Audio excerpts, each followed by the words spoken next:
Hello, my dear students. Myself Sanjay Sarveya, and welcome to Sarveya Sir's class. In last session, we have completed a specimen of company's balance sheet. Part 2, chapter number 3, company's final account. Right? First of all, you have visited that videos.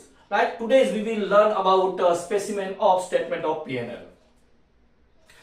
But before starting this session, with your kind permission, I would like to drink some water. Thank you.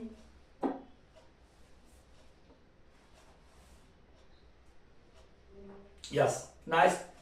It's RO and purified water. लाखों लोगों को भरोसा है सिर्फ cantt के सबसे शुद्ध पानी पर। दादी, इसमें 8 घंटे पानी रखने से कॉपर के बेनिफिट्स मिलते हैं।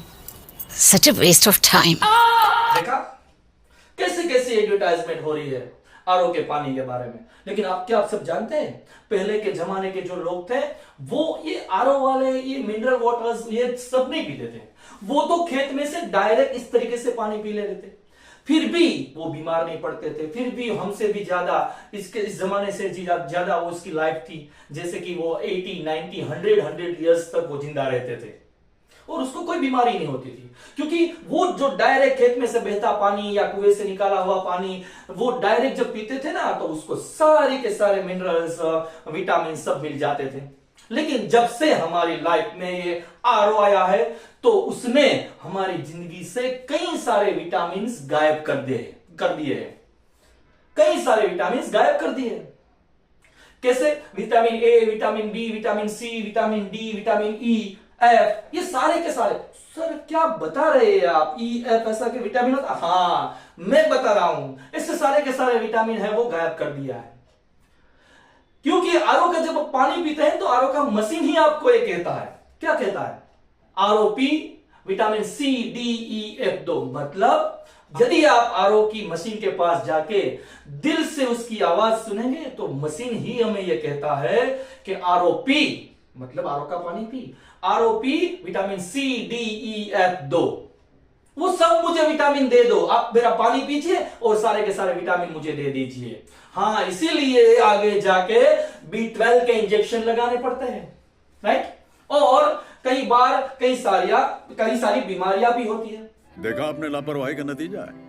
वो जो लेटर्स मैंने आपको बताए, ROP, CDEF2, ये सारे के सारे लेटर हमारे स्टेटमेंट ऑफ P&L के जो हेडिंग है 1 to 9, वो हेडिंग का पहला लेटर है।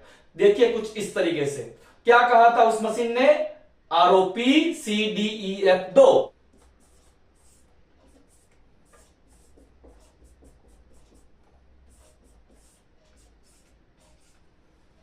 ROP, CDEF2, इन सारे लेटर्स का मतलब क्या होता है देखते हैं।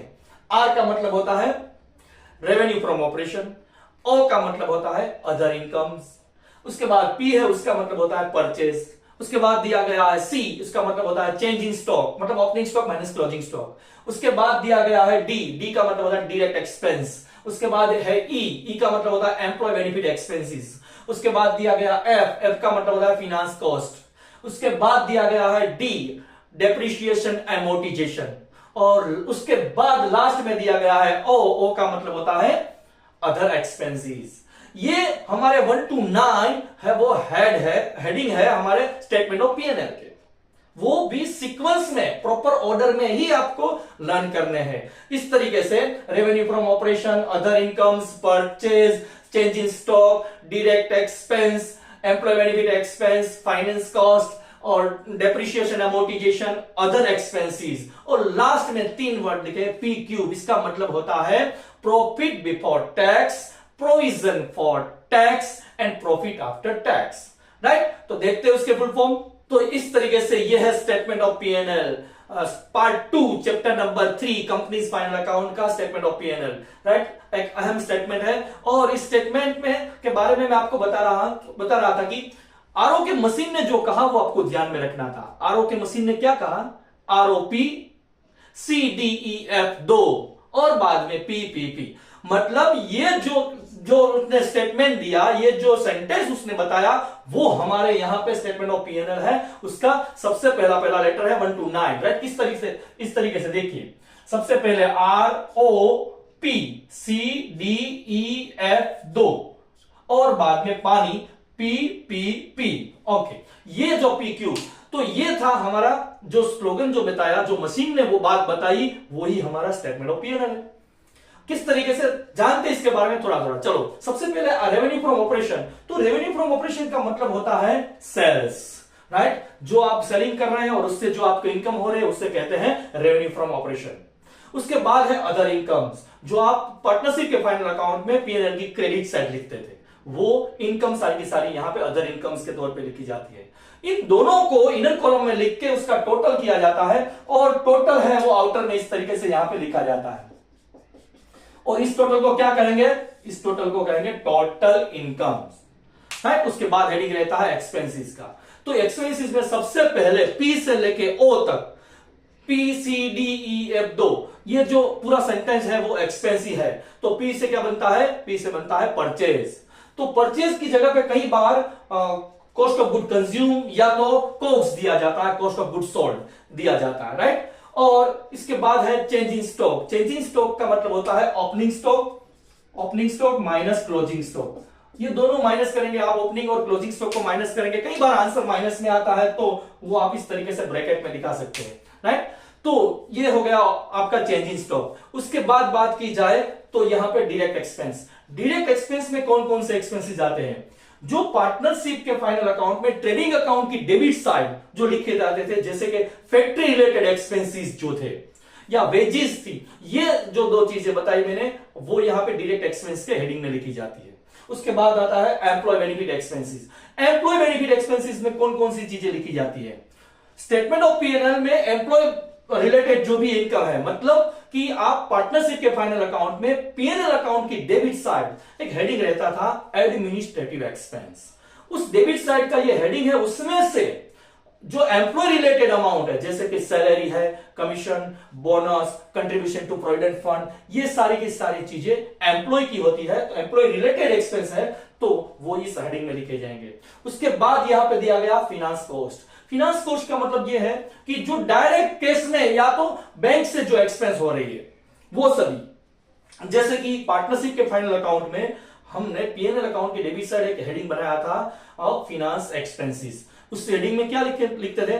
उस जो हेडिंग है उसमें इंटरेस्ट ऑन लोन लिखा जाता, bank charges, bank commission, loss of currency, ये सारी के सारी चीजें वहां पे रिकॉर्ड की जाती। इसी तरीके से यहां पे भी फिनांस कॉस्ट जो है उसमें भी डायरेक्ट जो कैश से जुड़े हुए एक्सपेंसेस है वो सारे के सारे लिखे जाते हैं।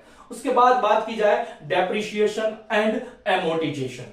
तो डेप्रिसिएशन के बारे में हम सब जानते हैं कि प्रोफेसर कार्टर ने यह बताया है कि after the use of certain asset value is decrease, certain value is decreased after the using of asset, it is called depreciation। उसको depreciation कहा जाता है। प्रोफेसर कार्टर ने बताया कि आप कोई भी असेट का यूज करेंगे, ये फैन है, फैन का यूज करेंगे और यूज करने के बाद उसकी वैल्यू रिड्यूस होती है, डिक्रीज होती है, तो उस डिक्रीज अमाउंट को ही डेप्रिसिएशन कहा जाता है। वो सही बात है, लेकिन वो टेंजिबल असेट के बारे में बताया गया है, जबकि इंटेंजिबल असेट जैसे कि गुडविल है, पेटेंट है, ट्रेडमार्क है, कॉपीराइट है, सॉफ्टवेयर है, फ्रेंचाइजीज है, तो ये सारे के सारे जो चीजें हैं वो इंटेंजिबल असेट है, जिसे हम छू नहीं सकते, जिसे हम टच नहीं कर सकते।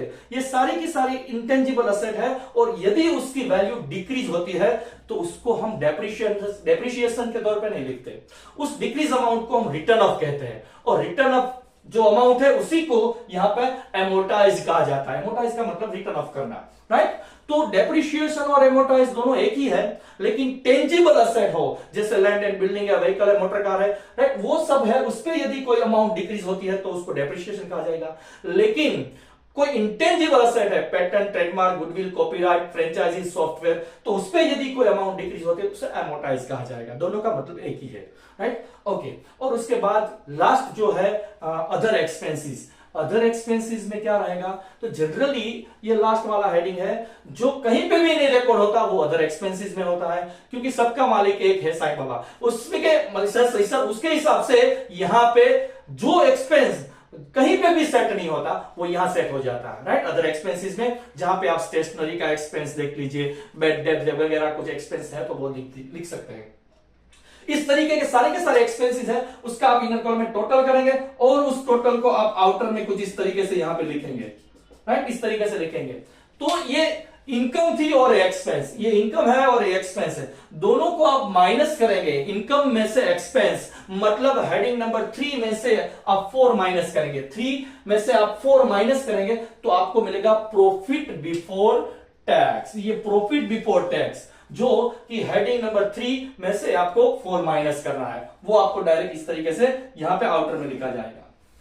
अब आपके क्वेश्चन में यहां पे टैक्स के रेट दिए गए हैं कि इनकम टैक्स किस तरीके से टैक्स कट करना है, तो टैक्स के जो भी रेट दिए उस रेट के हिसाब से आपको इस अमाउंट पे टैक्स अप्लाई करना है, जिसे कहते हैं प्रोविजन फॉर टैक्स, राइट। और ये प्रोविजन फॉर टैक्स है वो आप माइनस करेंगे यहां से, तो आपको जो भी अमाउंट मिल रही है लास्ट में उस अमाउंट को कहेंगे profit after tax, PAT, profit after tax. उस अमाउंट को आपको ट्रांसफर करना है कहां पे, कंपनी के जो फाइनल अकाउंट, कंपनी की जो बैलेंस शीट है उसका जो सेकंड हेडिंग है रिजर्व एंड सरप्लस, वहां पे ये अमाउंट ट्रांसफर होती है। देखिए ध्यान ये रखना है कि जब कंपनी का फाइनल अकाउंट आप प्रिपेयर कर रहे हैं तो स्टेटमेंट ऑफ P&L और बैलेंस शीट दोनों जब बनाते हैं तो दोनों में से 3 चीजें ही ऐसी है कि जो एक स्टेटमेंट से दूसरे स्टेटमेंट में ट्रांसफर होती है। वो कौन सी 3 चीजें? सबसे पहली बात ये क्लोजिंग स्टॉक, क्लोजिंग स्टॉक यहां पे भी लिखा जाता है चेंजिंग स्टॉक में, और क्लोजिंग स्टॉक है वो बैलेंस शीट में जो करंट असेट है उसके नीचे दिया गया हेडिंग था इन्वेंटरीज, पबजी वाली इन्वेंटरीज में लिखा जाता है क्लोजिंग स्टॉक, राइट। और वहां पे लूज टूल्स वगैरह होता है।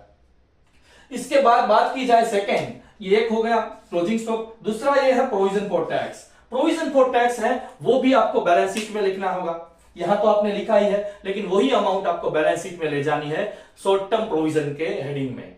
शॉर्ट टर्म प्रोविजन कहां पे रहता है, तो कि लायबिलिटी साइड, जो लायबिलिटी साइड करंट लायबिलिटी का जो मेन हेड है उसके नीचे अदर शॉर्ट टर्म प्रोविजन का एक हेडिंग रहता है, वहां पे लिखी जाएगी।